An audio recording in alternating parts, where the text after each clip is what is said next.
Hey, there we go. Nothing like the third time trying to go live. It keeps telling me, sorry. Don't know what to tell you. Anyway, welcome to today's live stream. I have quite a few questions from everybody. Looking forward to answering them. If you're new to this, then just to kind of give you a little bit of background, I am Stephen. I am the editing bard.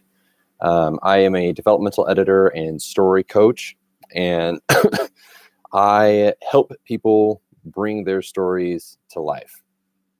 So in the process of doing this, I have started doing the live streams as a way to answer editing questions that I receive or see online. And the purpose of it is really just to kind of help you guys be able to write better, write more efficiently, being able to self-edit well, in addition to kind of like questions on how do you prepare for publishing if you're self-publishing, because primarily my client base is indie authors. So let's dive in for the next hour with some of the questions that I've been receiving from you guys. So the first one is, let's see, how do I self-publish when it's so expensive? That is a great question. It is, it's not easy to self-publish. Self-publishing itself is free. You can post your work on Wattpad, for example. That is self-publishing. You are not going through a publisher. You are putting it out there for the world. The problem with self-publishing is that there is a stigma for indie authors currently due to the people who put their stuff out there and they have not edited it. They have not proofread it. They haven't even sent it through betas. They probably just put up a first draft. And then they self-publish it. And most of the time, it's not good. It's the story itself may not be bad, but the punctuation, the grammar, all of that kind of stuff is just bad. I've picked up some indie books that were cringeworthy, which was unfortunate because most of the the storyline, just kind of the general storyline that I was getting from it, was really good. So you can self-publish. That's fine. If you're going to do it professionally, if you are going to be an author, a legitimate author, then you want to do it the right way, which is having an editor look at it, more than likely several editors looking at it. It's going to need to be proofread. Proofreading is separate from editing. You're going to want to have some beta readers go through it, and you're going to need a cover, and you're going to need a lot of other stuff. So I don't say that to discourage you. I plan on self-publishing my book, which means that I have to plan ahead for what I am going to be doing. Excuse me. I'm still fighting off this cough. It's been like 3 weeks. Okay, so self-publishing when it's so expensive. The most expensive part, and this kind of plays into the second question that I got, which is how much is too much to pay for an editor? But before we get there, let's talk about the editing. Okay, so when you're getting ready to self-publish, if you're planning on self-publishing, you're going to want and have to edit. It's not so much a want, you have to edit. You really do. Now you can self-edit. Many authors do this. But if you're going to self-edit, you need to do it the right way. You don't want to rush through it and then slap a Canva-made piece of art onto as your cover, unless you're like really good at graphic design. I recommend you don't do that.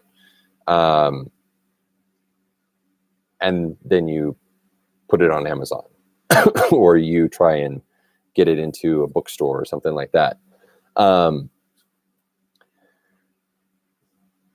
The key to self-editing is taking your time. Okay, so as a developmental editor, you need to keep in mind that the editing process for a developmental edit takes anywhere between 4 to 6 weeks if you're going to do it right. Before that, if you plan on being the ones to self-edit, you need to give yourself a minimum of 6 weeks completely away.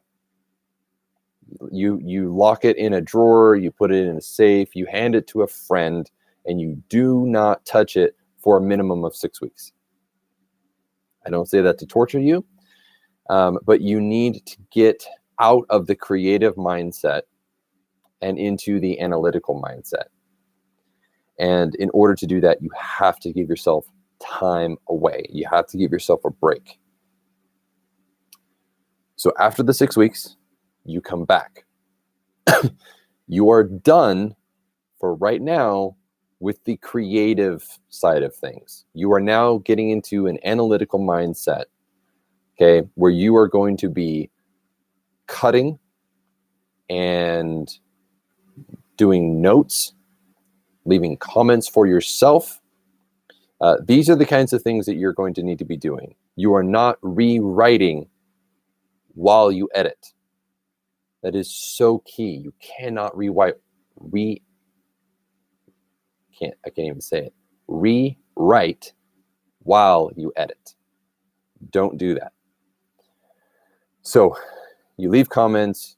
Give yourself 4 to 6 weeks to take time and really work through your manuscript. When you do, it's going to pay off for you. You're going to be doing a much better job than, I don't know, probably 90% of the other people who are self-editing. And this, hello. Feel free to leave a comment if you have a question. Until then, I'm just kind of going through the questions that I've already received. So in addition to going through that, you're then going to want to give yourself another period of time where you are taking another break, maybe another couple weeks. At that point, you then start working on a copy edit and a line edit and then proofreading. If you don't know how to do that, you're going to want to get an editor, because it is a lot of work to copy edit and line edit. It is so much work. Now, if you want to get an editor, which would be my recommendation if you're going to self-publish, then you want to price them out. Don't just pick the first editor that you see. I'm typically, I don't recommend someone go with my editing simply for the sake of, because I'm an editor and they're the only one, I'm the only one that they found. I love doing developmental edits. Some people want a package deal. I don't typically do that because I don't specialize in the copy and line editing. I specialize in developmental edit, big picture. So if you're going to put money into your book, You want to be forward thinking about that now. Like, okay, when is it do I want to publish my book? Personally, my goal is to have my book published next year, which means I need to be planning now, saving up now for the editing that I know that it's going to require. I will probably do a self-edit for the developmental side of things, but you have to give yourself time in order to do that. Don't necessarily go for the cheapest editor, because cheaper doesn't mean better. And I've heard horror stories on both sides of things, and we're going to get into that with the next question. When self-editing, or when self-publishing, you're going to need a couple of things. And this is through research that I've done for another client. You're going to need an ISBN number. That's your book number. You're going to want to, if you can afford it, buy a package that includes 10, depending on how many formats you want to put your book in. So if you need, if you're planning on doing hardback, what was the other one? Blanking. Audiobook, ebook, paperback, that's 4 ISBN numbers that you'll need individually. So, and each one costs $125. Whereas you can get 10 plus a barcode, which you're gonna need, for $395. It's expensive. The ISBN numbers is kind of a whole different thing, and I'll probably do a separate video for that in the future, because there's a lot more to it than even I realized initially. So we'll probably address that later. Bit of a rabbit hole right now. So the point is that if you're going to be self-editing, or just self-publishing in general, you're going to need to plan ahead.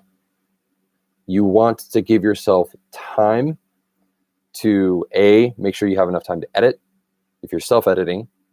B, if you're going to hire a professional, that's still going to take, for a developmental edit, probably, I keep saying edit, between 4 to 6 weeks. That's probably an average turnaround time, and that is very dependent on the size of your novel. If you have a 50,000 word novel, yeah, probably 3 to 4 weeks. If you have a 200,000 word novel, you're probably going to be bumping that out a week or two. So yeah, plan ahead. Write out a goal.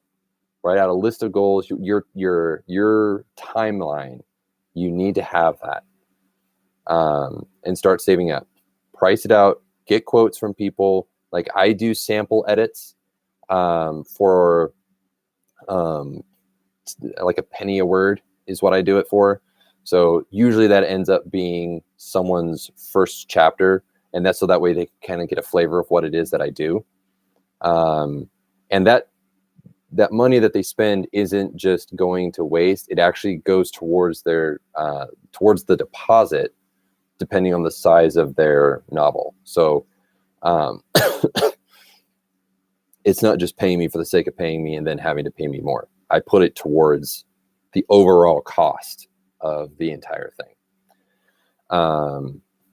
So if you have more questions about that, please feel free to either comment or shoot me an email. I'll have my website down below. So let's move on to the next question. How much is too much to pay for an editor?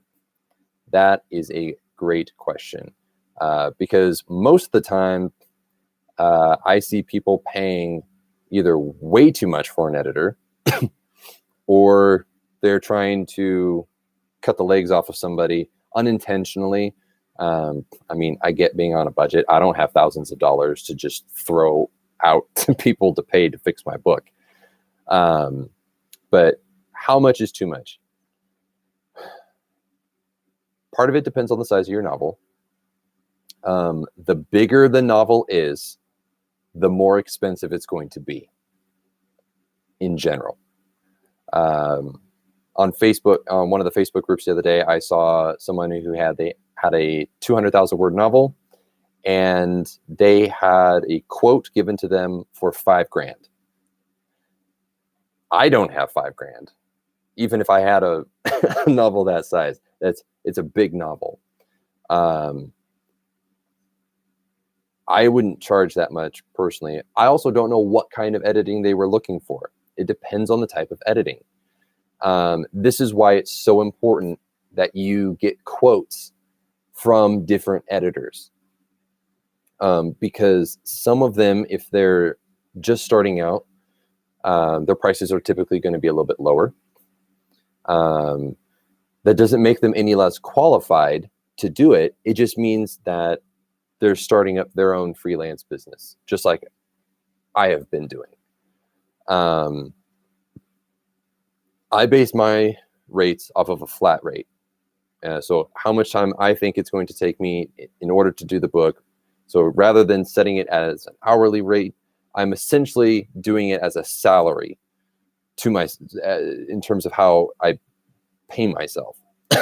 So the shorter period of time that I can get this done in, it means that I'm giving it back to the client sooner, which means that they're able to do their revision sooner.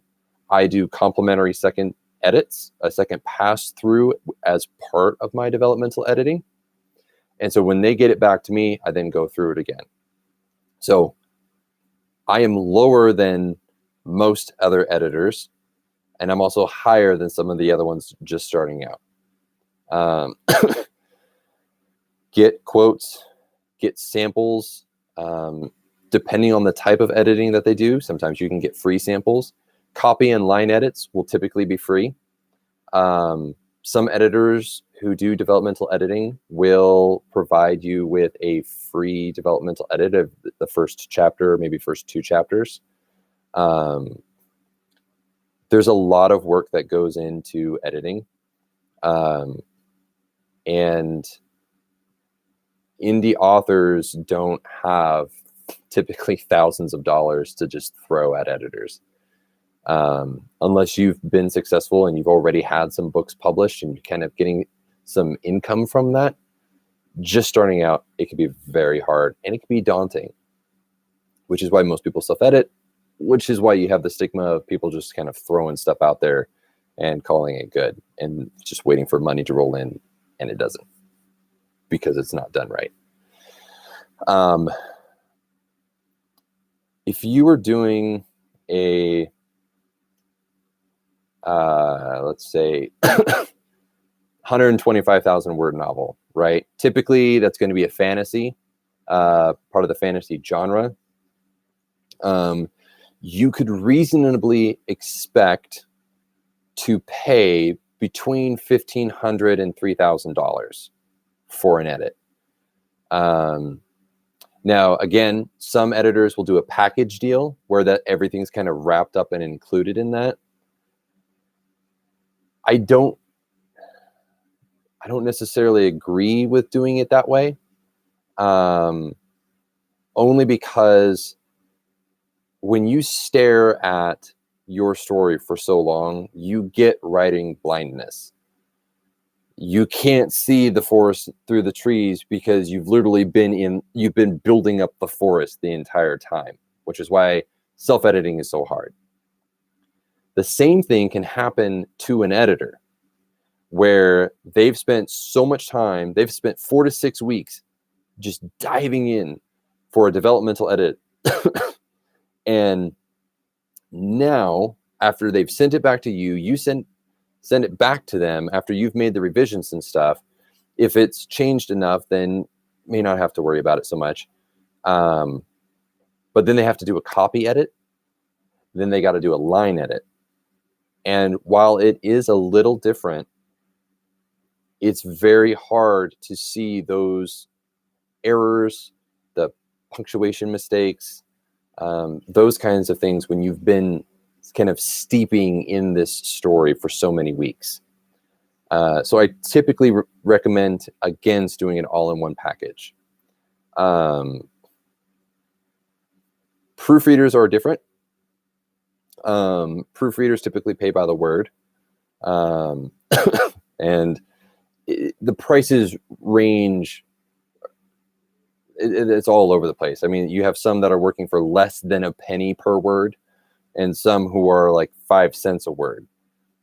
5 cents a word doesn't sound super expensive until you do the math on it, and you're just lighting your wallet on fire, and just like, hey, everything's fine. Who needs money anymore anyway?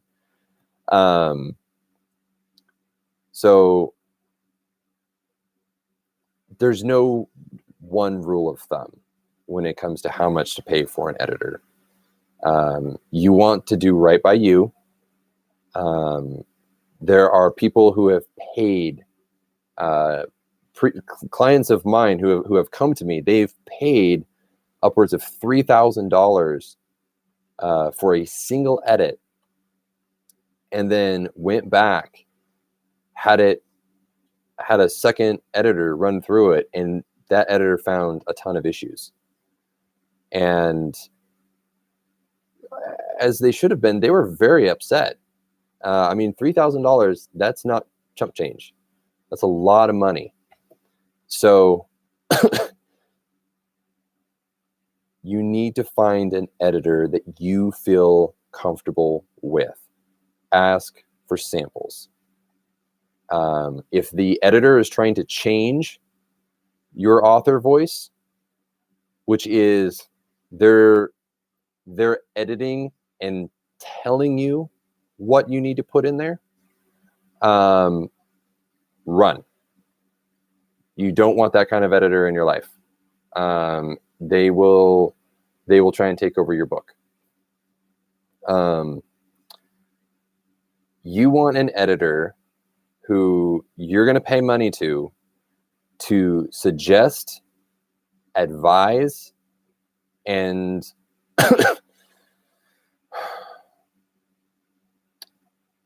encourage you on ways to fix your book. Which is why, so like, for example, I don't make edits during a developmental edit in my client's document. It is their book. I will leave comments. I will leave suggestions. I will write out maybe like a short paragraph to kind of jumpstart them and kind of give them an idea of what it is that I'm thinking of, rather than just like it just be vague. Like, you need more character development in this section right here. Great. What does that mean? It's vague. You want somebody who's going to kind of go into that with you, walk you through it, encourage you through it, because they're not the ones that are going to be trying to change your book. If there are glaring issues, then what I will do is I will say, I would suggest reworking this section, because as it is right now, it doesn't work. It breaks up the flow. The character is flat. It's a giant plot hole that needs to be filled in, or cut it out completely because you don't really need it. But the ultimate decision is left to the author to decide that. That's not my decision. That's my recommendation. That's it. So keep that in mind when you're pricing out editors. I have a referral group, excuse me, that I've been slowly building of other editors. And so what I try and do is, if I'm not able to help somebody, or someone is looking for someone who does copy editing, line editing, proofreading, what was the other one? Blanking on the last one. Or they have a specialty, like nonfiction, memoir, things of that nature. I have a referral group that I can pull from, and I will refer people over to those people, because I want them to have the best editor possible. And I've gotten to know these people. They're fantastic. All right, so let's go on to, oh, this is one that I hear a lot. What is a beta reader? Do I need one? Let's start with what a beta reader is not. A beta reader is not an editor. I realize I'm doing this a lot with my hands. A beta reader is not an editor. That is not their purpose. That is not what they should be used for. A lot of people think that that's what they should be. That's what they do, and it's not. A beta reader is someone preferably from your target audience, your target market. So if you're doing YA, doing the hand thing again. If you're doing YA, you want someone who's in that stage of life. You want a teenager, a young adult, someone who's going to be able to relate. Okay.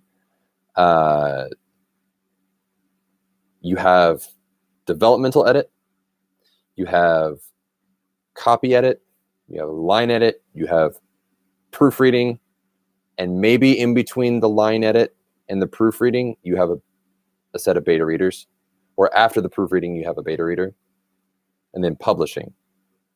Betas come before publishing, right before publishing, not anywhere else where there's editing taking place. The reason is because it's not what they do. You want them to tell you the pacing here is slow. This part is boring. Who is this character and why are they here? A lot of that will be fixed with the developmental edit. You don't want beta readers should not ever be reading your first draft. Period. End of story. Stop it right there. They should not be reading your first draft. An alpha reader is you, if you have a professor friend, and a developmental editor, or a editor, preferably a developmental editor. Those are the three people that should be reading your first draft. No one else. Not family, not friends, not second cousins twice removed. You, professor friend if you have one, editor. Three people. That's all should be reading your first draft. Beta readers come after editing, before publishing. You want to give them the whole book, everything, how it stands, and get their reaction. If it's positive, then you're like, yeah, full steam ahead, and then just start, making it rain, all that kind of stuff. If you give them, and I see this all the time, if you see someone using a beta reader and it's the second draft and they haven't even done an edit, beta readers just go all over the place because they're reacting to what they are being presented with. They are not looking at the storyline. They're not even looking at the tense. Is it past, present? Do you change tense? Editors are for that. Betas can have good suggestions. They're your last line of defense before sending out a piece of crap to your audience. They're going to catch that stuff, but you want to make sure that it's before you publish, but after you've edited, you're presenting them with a book that is complete. They can't give you a good indication of where your book is if it's half done. So have it done, have it completed, send it to a beta reader. Now, where do you find beta readers? They're kind of like unicorns. They kind of just are out there. They're hard to find, especially ones that you can trust, which is why most people turn to family or friends of friends, that kind of thing. I get it. It's hard. there are websites, and if I can, I know where, I'm blanking on the name of the website. If I find it, I'll put it down in the subscription below once the video is all done. So that way, at least you guys have a general idea of where you can find beta readers. Typically, you don't want other writers as a beta reader. You want readers to be beta readers. Because writers, we are looking at it from a completely different perspective, right? We're looking at it from, how is the author doing this? What's the plot structure? What's all these things? Blah, blah, blah, blah, blah. That's what we're looking at as authors when we're beta reading. Readers, they're in it for the story. They're in it because they want to escape from reality for just a small period of time and read a good book. That's what they're there for. That is why it's so important to wait until you're done and just before you're ready to publish. In addition to that, a beta reader, if they give you feedback, don't ignore it.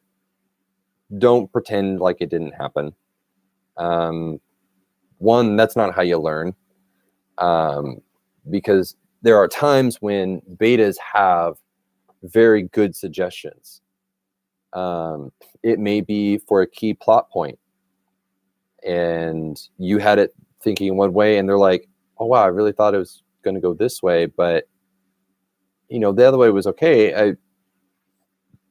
There wasn't a setup for that. You, as the author, can then go, huh, I thought I did that. I thought I was laying the breadcrumbs for that plot twist, but apparently not. And then you can go back, rather than just saying, screw that guy. They obviously don't know what they're talking about. I'm a genius. I've done that. Don't be that guy. Then you can go back. You can make some revisions. You don't have to rewrite the entire book. Just make just little bits here and there. And then represent it to either the same group of betas or a different group of betas. Get feedback. See what they say. There's always going to be somebody who is just like, this is garbage, or what is this? I don't even understand.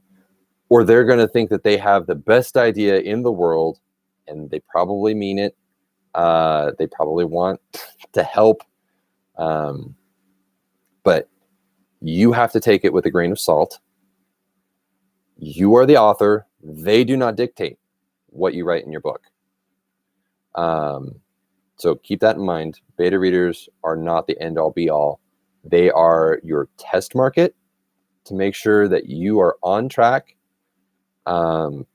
Take the good with the bad, because somewhere in the middle there is where everyone's ideas are going to kind of mesh. They're going to give you an overall idea of where your book is at.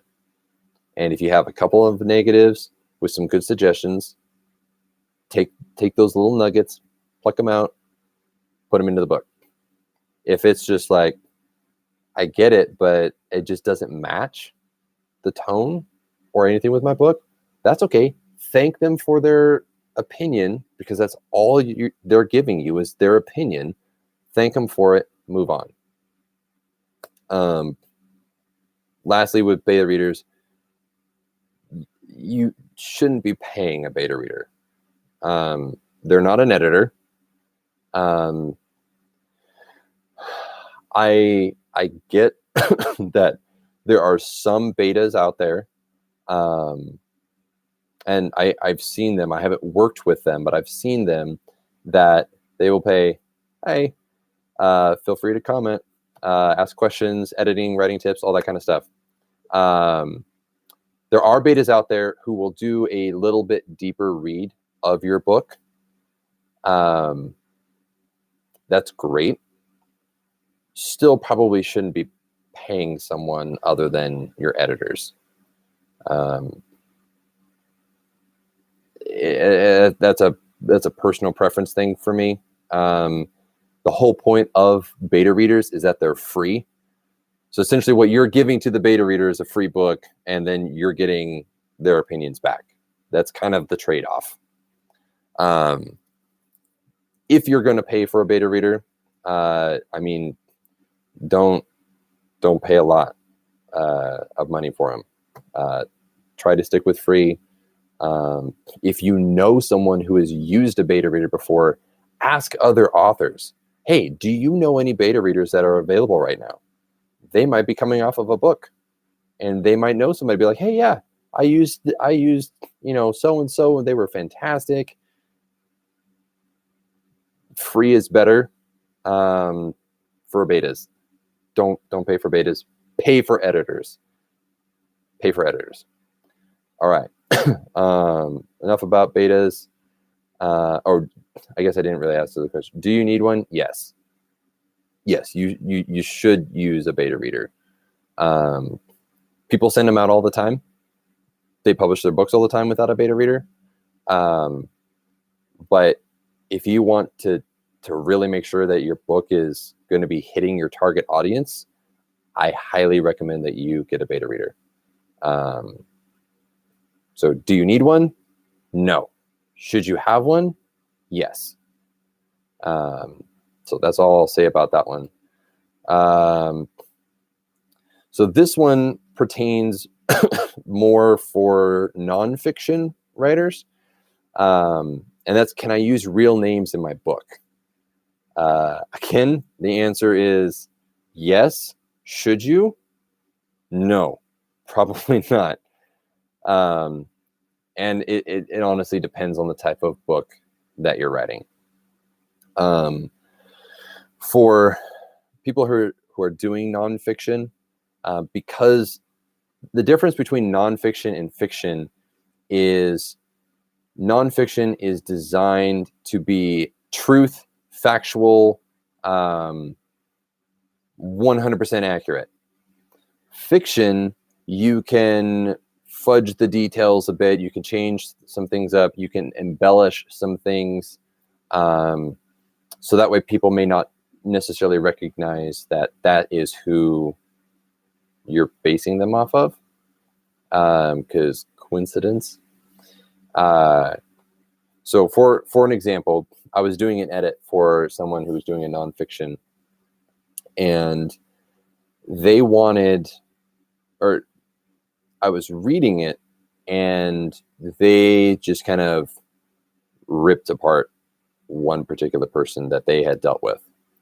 And now I'm not a lawyer. I'm not giving you legal advice. But from the research I've done, because I've looked into this before for my own writing, there is the potential that you could get sued for slander.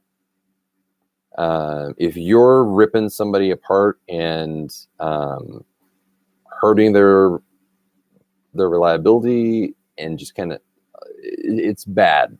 Okay, you don't want to do that.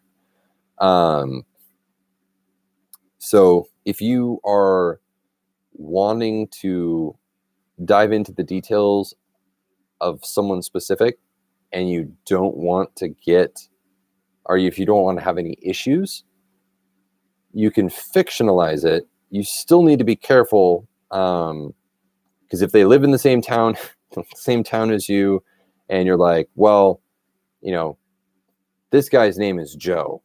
He's the jerk. I'm going to change his name to Joey. And this guy lives on 123 ABC Avenue. I'm going to change it to, 456 DFG Lane. And they're from Pocatello, and they're from Pocahontas. That it's not enough of a difference. Okay, like different name, different town, change all of the things, embellish, remove, that kind of stuff. If you were going to have someone's name in a nonfiction book other than yourself, get their permission. More than that, get their written permission. Write up a statement.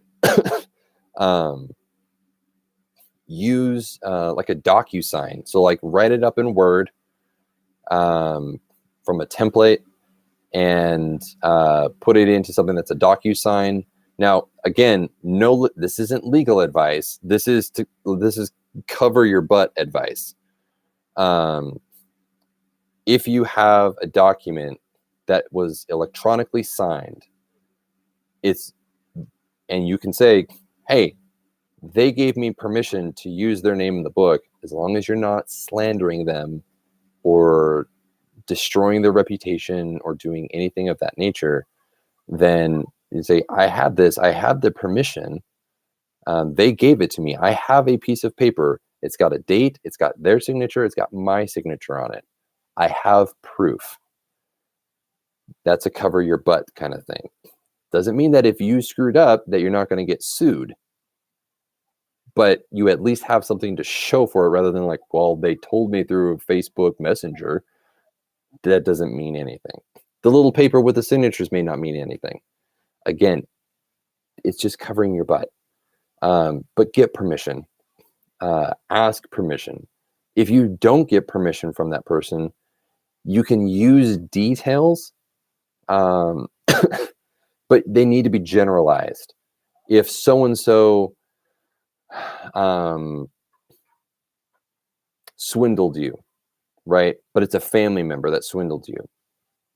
Then you could put, again, it's not legal. This isn't legal advice. This is just trying to help you kind of work around to figure out how you could do it. You generalize it and be like, I had an experience where I was swindled by someone close, and here's blah, blah, blah, blah, blah. It's now no one knows who that other person is unless it's within the family. Another recommendation is you can use a pen name. So a pen name is essentially just like, technically like my pen name. I'm not using my full name, Stephen Howard. I'm using SD Howard. So it's a pen name, or you can do like the Emerald Rose, by the Emerald Rose. You know, it's just something like that. It's a way to kind of disassociate yourself with certain aspects of your personal life. If you don't want people reading it. So that's kind of the general rule of thumb that I go by. Ask for permission from whoever it is that you're going to be putting in the book. If they do not give you permission, do not put their name in the book. You're just opening yourself up and leaving yourself open for issues. Have them sign something, that has some weight at least. Signing it on a napkin, I wouldn't recommend. I would work up a document, see if there's any templates online, work up a document for permission, detailing out how the name is going to be used. Joe is, I'm going to be using his story about how he was impactful in my life, and blah, blah, blah, blah, blah. He's giving his permission by using his signature here.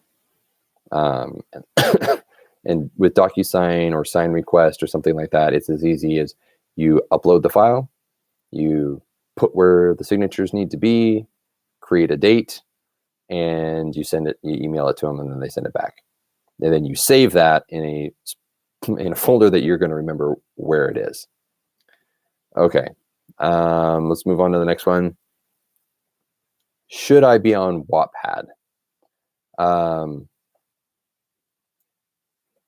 Not necessarily. If you haven't heard of Wattpad, it's kind of, I always say it's like Facebook for authors. You can post stories on there. You can post poems on there. Wattpad, just like anything, has a darker side that you typically want to stay away from.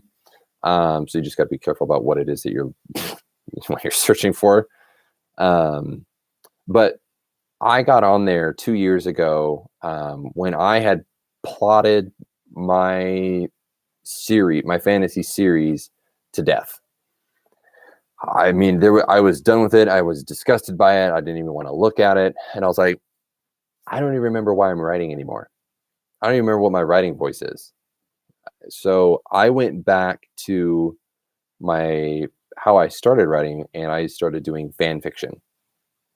So I started doing Lord of the Rings fan fiction on there, connected with other authors on there who also wrote Lord of the Rings fan fiction, and started gaining a following, and started creating a lot of friendships. And two of the people that I know on there, they're getting traditionally published this year, not through Wattpad, although Wattpad does have an avenue for traditional publishing through them if your book meets a certain criteria. So, I mean, it is possible to have your book published through there. There's been several books who have gotten, what was it? The Kissing Booth was on Netflix. That was a Wattpad book. There was Light as a Feather, Stiff as a Board, I think was the name of it. That's now on Hulu, or was. I don't watch Hulu. So I mean, it is possible to have your book turned into a show, potentially even a movie, or published through Wattpad. The key to Wattpad and using it appropriately, which is usually where I see people talking about like Wattpad sucks, there's plagiarism. There's plagiarism on everything. I mean, you're going to publish your book someday, and someone is going to buy a copy of it, and they're going to try and resell it for literally hundreds of dollars. Why? I don't know.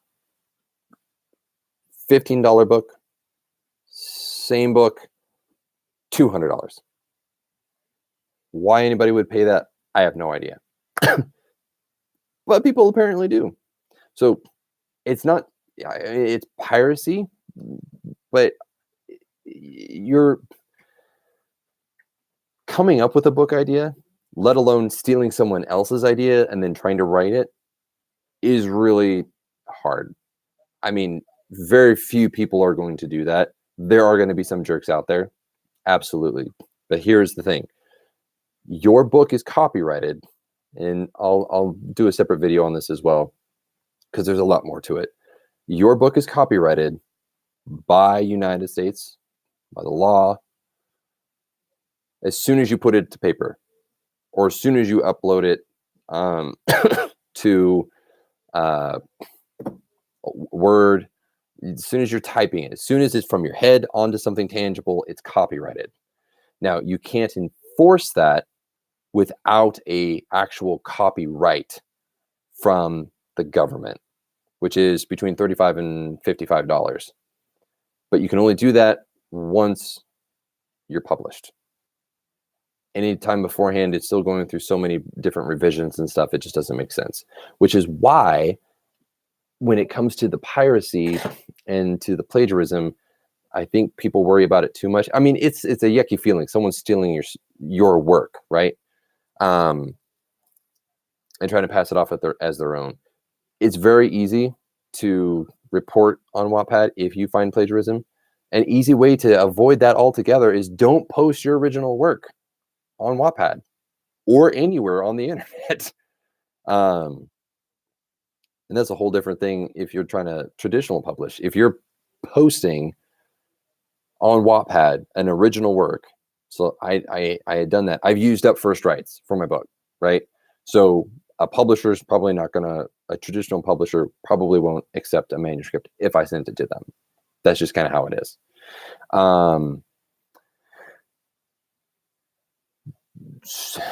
It's a good experience if you are willing to invest in other authors, read their books, comment on their books, vote on their books. They're probably going to return the favor. You can post your book details in the forum. I believe it's like once a week, to try and drive traffic to your profile, drive it to your book, increase the reads. The higher the reads, the higher chance that you have of being, or the views, excuse me. The higher the views, the more likely you are to get picked. There are agents on Wattpad, so it's a good place to be. You just have to utilize it effectively, just like any other social media outlet, just like YouTube, just like Twitter, just like Facebook. You need to invest in others while asking, like, hey, I read your book. It's fantasy-esque. It's got this, this, and this, and this. My book has the same kind of thing. You might be interested in it. Here's a link. And then you send them the link. It doesn't matter whether they ever read it or not. The fact is that you're investing in them. More than likely, they are going to then turn around, reinvest in your book. Not everyone. It won't be everyone. Don't go after everyone. Find the niche. Go after the niche. I went after the niche of Lord of the Rings. I am a Lord of the Rings nerd. The entire middle shelf right back here is pretty much all Tolkien. So I know a lot about Lord of the Rings, which is why I was writing the fan fiction in the first place. So it allows you to build up a little bit of a reading audience. And when you move towards publishing your book, you have a general following of people who are interested in your writing, not necessarily one particular book, but your writing. People on Wattpad know what they can expect from me. They can expect good, meaningful characters, a good storyline, and plot twists. I love doing plot twists and cliffhangers. It emotionally traumatizes my readers fairly often, but they keep coming back, so they obviously like it. It's a great place to get feedback on your writing. Okay, it's not a Facebook group, and when I say feedback, I mean the between the line feedback. You do have people who do reviews, but those are fewer and far between. I'm not going to have an editor or necessarily even a beta reader tell me, wow, I really like the plot twist here, without ever having to say that. I know that my readers love the plot twists because of what emotions they are exhibiting, what they are showing, what they are typing out, what they are expressing to me through that, in that moment. If I'm getting that angsty turmoil that I was looking for, then I know that I've done the plot twist correctly. I didn't need a beta reader to tell me that. I didn't need an editor to tell me that. I know that that's an inherent skill that I am learning to craft. So it's a great place to test out your ideas, to get feedback on the emotional level. If you're looking to get an emotional response with a particular thing, you're not necessarily going to get that from a Facebook group. You're not necessarily going to get that from people on Twitter, because most of the time that's more critique. This is straight reader reaction. If you've pulled them into the story and they're just like, what did you do? Why would you do this? You killed Mary. Spoiler, I killed Mary. Then I know I've done it correctly, and I know how to do it again. And I put that to good use. And I take that and I'm like, okay, what did I do? How did I do it? How can I replicate that in another way in my personal writing? So I'm setting a reader expectation over here on Wattpad, so that way when it comes time for the book to be published, they know, oh, this is what he writes. This is probably what's going to be in here. I'll buy that. Now that's my hope, because I haven't published the book yet. but I'm still interacting with them, and I'm still encouraging them. And there's 2 people that I know, and I think I've already said this, that are getting traditionally published. I've read their books. I will buy their books because I've read it and because I've gotten that interest in it. Now they're getting traditionally published. I'm choosing the self-publishing route, so I'm going a different route. But Wattpad is a good place to practice your craft. Don't feel bad for writing fan fiction. I mean, seriously, people diss on fan fiction all the time. I've read some amazing fan fiction on Wattpad. There's one that is like Pride and Prejudice meets elves meets Lord of the Rings in general, and the marriage between it is just, it's mind-boggling. Like, Tolkien would be so happy to read this. I mean, it's just beautifully done. So anytime, if she ever publishes a book, I will buy it and I will binge read it so fast, because I know what she's set the expectations. She's shown what kind of writer she is. Use it to show what kind of writer you are. Entice them to come and then purchase your book once you've published it. Let's see if we got time for one more. We got about less than 4 minutes. Okay. All right. Quick thing on improving your writing. That's another one I get. Improving your writing. I brought this over in case I needed it. The Oxford America Writers Thesaurus. American Writers Thesaurus. I've pulled, if you've seen my Wacky Word Wednesday posts on Twitter, this is what I'm pulling them from. There's literally thousands of words in here that I've never even heard of before. And gobbledygook was one. And I was like, I've never heard of this, but now I need to figure out a way to use this in my life. Another thing you can do when it comes to story, well, self-promotion, I'll admit, the Editing Bard, the Getting Your Story Started worksheets. Okay, I designed these worksheets to help you write your story more effectively. In the first one, talks about brainstorming. And brainstorming is something that's very easy. The problem is that we get so overwhelmed that we just kind of shut down and we don't necessarily brainstorm as effective as we could. So if you are interested in learning how to kind of write a better story, I help kind of walk you through that process. You can sign up on my website, and I'll have a link for that below. And if you subscribe, I'm not sending spam mail. You're going to get occasional posts or updates on the blog when new content comes up. I'm going to be in the process of trying to figure out how to get newsletters sent out so that way you guys know when this is happening. But you'll also get the first 3 worksheets for free. Absolutely free.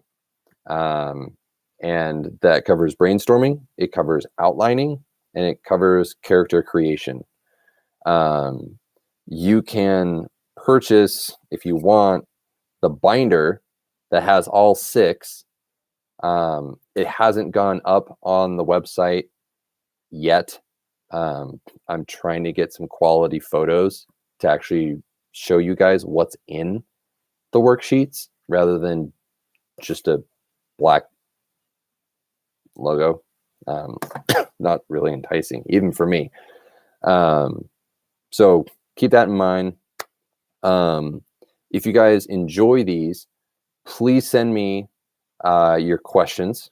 I love answering the questions. My goal here is to help you write better, write more effectively, and also be able to give you editing tips. So like and subscribe down below, hit the bell, make sure that you get the notifications for when I go live or when other videos are uploaded, which I have more content coming. A lot of videos are pre-recorded right now. I'm just in the process of editing them, which is a huge pain. Props to those people who do this all the time, because there's a lot of work that goes into it. So that's all for this time, guys. I look forward to answering more of your questions next week. Email me, comment below, and I will look forward to talking with you again later. All right, guys. Thanks so much. Take care.